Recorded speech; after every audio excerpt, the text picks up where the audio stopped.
महाराष्ट्र क्रांती news, आवाज सर्वसामान्यांचा. कडवण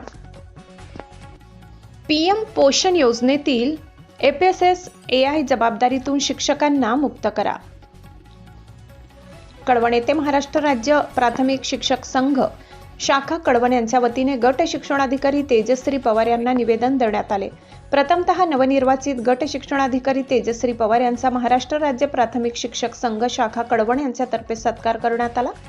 प्रधानमंत्री पोषण शक्ती निर्माण म्हणजेच पीएम पोषण योजनेअंतर्गत मुख्याध्यापक व शिक्षकांना त्यांच्या वैयक्तिक नावाने FSSAI FBO नोंदणी करण्याची सक्ती करू नये, तसेच अन्न सुरक्षेशी संबंधित वैधानिक व दंडात्मक जबाबदारी शिक्षकांवर टाकू नये अशी प्रमुख मागणी संघाने केली आहे.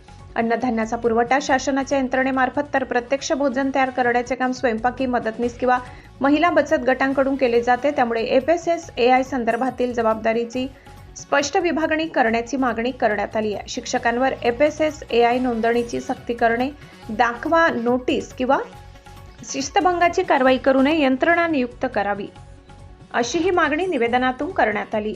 शिक्षकांना अशैक्षणिक कामातून मुक्त करून गुणवत्तापूर्ण शिक्षणासाठी वेळ मिळावा यासाठी शासनाने तातडीने स्पष्ट कार्यपद्धती जाहीर करावी अशी भूमिका संघाने मांडली आहे. मागण्या मान्य न झाल्यास लोकशाही मार्गाने आंदोलन आणि आवश्यकतेनुसार न्यायालयीन मार्गाचा अवलंब करावा लागेल असे निवेदनात म्हटले आहे. यावेळी कडवण तालुका प्राथमिक शिक्षक संघाचे जिल्हा उपाध्यक्ष अनिल शिरसाट, तालुका अध्यक्ष बाबाजी आहेर, सरचिटणीस संजय जाधव, कार्याध्यक्ष अशोक जाधव, अशोक पगार, भरत पाटील, महेंद्र भांबरे, भाऊसाहेब अहिरे, समाधान पवार, शेखर वाघ, अशरुद्दीन शेख, जावेद कारभारीसह पदाधिकारी उपस्थित होते. महाराष्ट्र क्रांती न्यूज साठी वृत्त संकलन विभाग, कडवण.